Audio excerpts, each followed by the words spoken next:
但是你研究不透彻的话，真的是有困难。通常我们在研究的，通常有老祖宗给我们的中医典籍的药方都处理了6、7成，以外3、4成呢就不行要怎么？大部分的发生对，大部分都是因为它产生鼻涕倒流，鼻涕倒流是先有鼻炎才会构成，所以我们就朝这方面去努力。最后呢，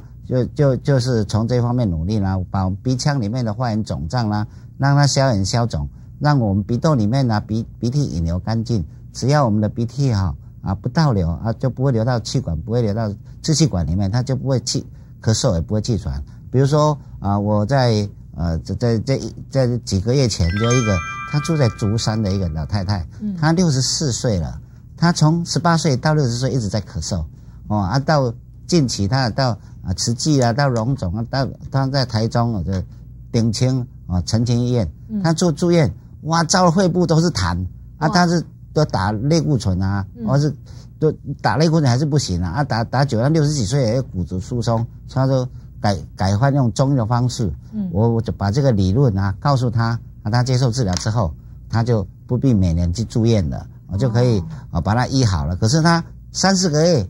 又会一次的咳嗽又跑来，我再拿药给他吃，再给他消炎消肿，他就自然就好了。他是这样治疗，他是40几年了，可是也好6、7、8、9成了。3、4个月、4、5个月再来跑来一次，快呢？对但是就是因为比较老年人就60几岁，身体比较虚了，所以有这种过程。很多年轻的50岁以下的，我医好了，他身体情况很好就好了，不必再吃药常常就是注意到寒性的不要吃，他这个问题他就消失了。但是气喘呢，就是比较困难。气喘因为什么？因为他鼻的有大部分很多是鼻涕倒流，鼻倒流很多是鼻中隔弯曲引起的，所以呢，所以呢，这个病呢产生就是说，他鼻中隔弯曲，我把你治好了你稍微饮食不当或者季节来，他又开始了感冒又开始了，所以这种病呢比较困难，所以气喘比咳嗽了更难治疗。但是只要找对方法都是很快的就可以迎刃而解所以那赵医师你研究鼻病30几年也是很有成就也有这个很多出版社请赵医师来写了这一本书也是非常的畅销，因为后来发现说只要你鼻子健康，人的身体就健康了对，因为中医讲究是气血气如果足血液是靠我们饮食补充的，气是我们在这宇宙取之不尽用之不竭的。可是呢你鼻子发炎之后，它氧进去不够，让你血液循环不好，让你很多病痛会跑出来所以呢气是在中医来讲是很重要的至于咳嗽跟气喘如果吃老祖宗给我们的药方不行必须要提升免疫力，但是呢那个药呢比较贵，比如说现在很流行的冬虫夏草啦混光参都是很贵的东西如果你很虚弱的，没有用这种药来补充，真的是很困难你要用其他方法这不可能所以我们在这一方面也是很努力，尽量不用那么贵的药，可是有时候是不行的。是所以呢很多人这长期咳嗽然后一直呢在这个什么喷这个支气管扩张剂，让你的长期的支气管一直扩张到最后弹性疲乏了，规个给起规个都拍掉甚至呢有人气喘也是长期用一些气喘的药物其实大家都知道很多都是有类固醇，甚至有很多的副作用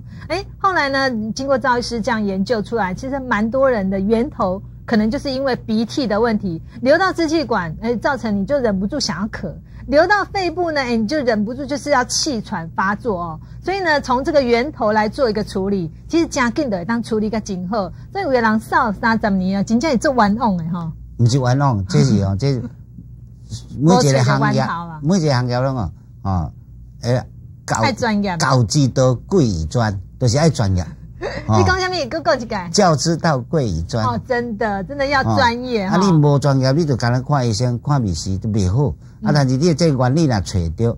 这边不是困难，已经可以突破，一定可以好的。所以绝对是不用担心，一定可以完全的治疗好。医好了不必再吃药了，30、40年都可以治疗好。但30、40年了可以好，但是那个好了啦，不像每天要吃类固醇喷药，你好了3-4个月又跑出来，因为它本来就太虚啊。对啊，有的人是可以过关，有的不行。但是如果身体健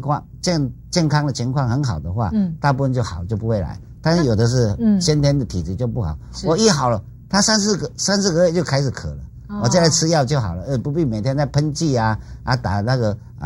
类固醇啊。而且喷剂哦，如果你一天哦不小心没带到，哇，生命危险呢。对，因为中医不必这样，我给你医好了，可以停留很久啊。如果不用再带喷剂了，不必，身体健康了就根本就不必。但是就是有不健康的人、太虚的人，而且他饮食不配合的，他有比较容易。我爱吃西瓜汁，我就往来吃奇异果啊，吃番茄汁啊，伊就愈熬少愈熬串。这是普通经济环境，他的为了他的嗜好没有办法。但是我们当医师的就是这样去叮咛，你必须这么做。是啊，所以呢，其实医生的一个配合也很重要，还有就是说自己的体质也要非常的掌握跟了解。那赵医师，其实你看过的患者蛮多，治疗好的患者也蛮多了。有没有讲一个年纪最大的，然后最难处理的，可是又可以达到很好的效果的？有啊，因为有的年纪大，可是他光吃药就可以了，他没有那么严重啊。是，不是年纪长很高就是不好治疗。有的年纪高我也有啊，他都不能吃药了，80几岁了，他吃我们药粉跟中药传统的中药熬汤汁他就好了，不一定说一定要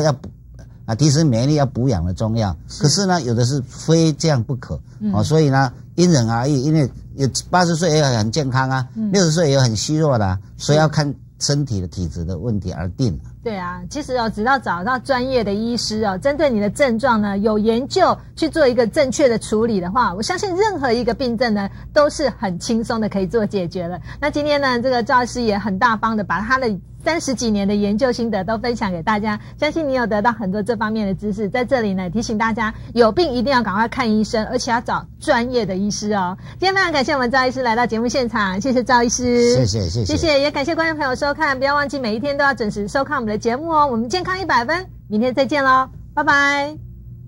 俗语讲，医生加地少，拖水师傅加了老，这是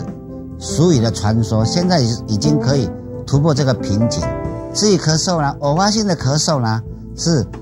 有痰跟没有痰的区隔。大部分没有痰，我们就是以干咳的方式去处理。干咳方面有生疏饮，有杏苏散